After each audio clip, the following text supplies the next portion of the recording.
കേരളത്തിൽ നാളെ മുതൽ വിവിധ ജില്ലകളിൽ വേനൽ മഴ ലഭിച്ചു തുടങ്ങും. എല്ലാ ജില്ലകളിലും മഴ ലഭിക്കാൻ സാധ്യതയുണ്ട്. കൂടാതെ ഇടിമിന്നൽ ശക്തമാകാൻ സാധ്യതയുള്ളതുകൊണ്ട് ജാഗ്രത പാലിക്കണം. ചില പ്രദേശങ്ങളിൽ മഴയ്ക്കൊപ്പം ആലിപ്പഴ വർഷം ഉണ്ടായേക്കാം. മാത്രമല്ല, എതിർചുഴലി വീണ്ടും രൂപപ്പെട്ടു.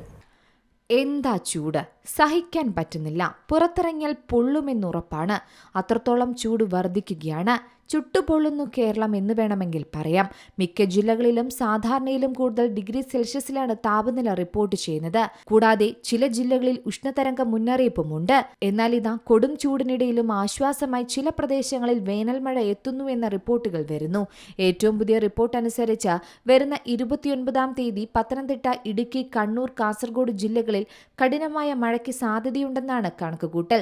അതുമായി ബന്ധപ്പെട്ട് യെല്ലോ അലർട്ടും പ്രഖ്യാപിച്ചിട്ടുണ്ട്.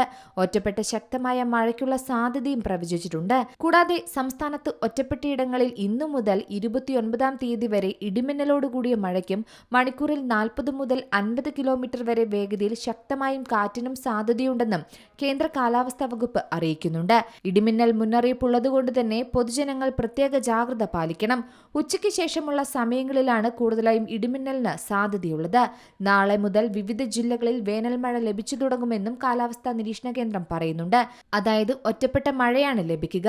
കൂടാതെ ചൂടിന് ആശ്വാസമുണ്ടാകുന്ന രീതിയിൽ വ്യാപകമായ മഴ കേരളത്തിൽ ലഭിക്കണമെങ്കിൽ ഈ മാസം 29, 30 തീയതികൾ വരെ കാത്തിരിക്കണമെന്നാണ് നിരീക്ഷണം. നേരത്തെ പ്രതീക്ഷിച്ചിരുന്നതുപോലെ ഏപ്രിൽ 30-ന് ശേഷം കേരളത്തിലെ എല്ലാ ജില്ലകളിലും വേനൽ മഴ ലഭിക്കാനും സാധ്യതയുണ്ട്. മഴ കുറഞ്ഞു നിൽക്കുന്ന വടക്കൻ ജില്ലകളിലടക്കം ഈ മഴ പ്രതീക്ഷിക്കാം. മെയ് ആദ്യവാരവും മഴ തുടരും.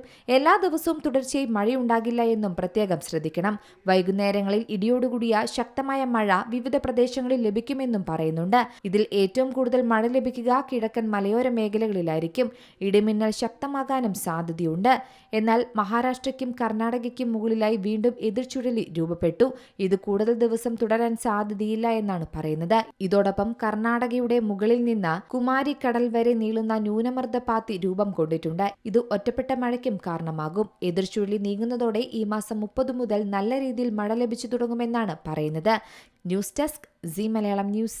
ഏറ്റവും പുതിയ വാർത്തകളും വിശേഷങ്ങളും വിരൽത്തുമ്പിലറിയാൻ സി മലയാളം ന്യൂസ് എല്ലാ ഡിജിറ്റൽ പ്ലാറ്റ്ഫോമുകളിലും ലഭ്യം.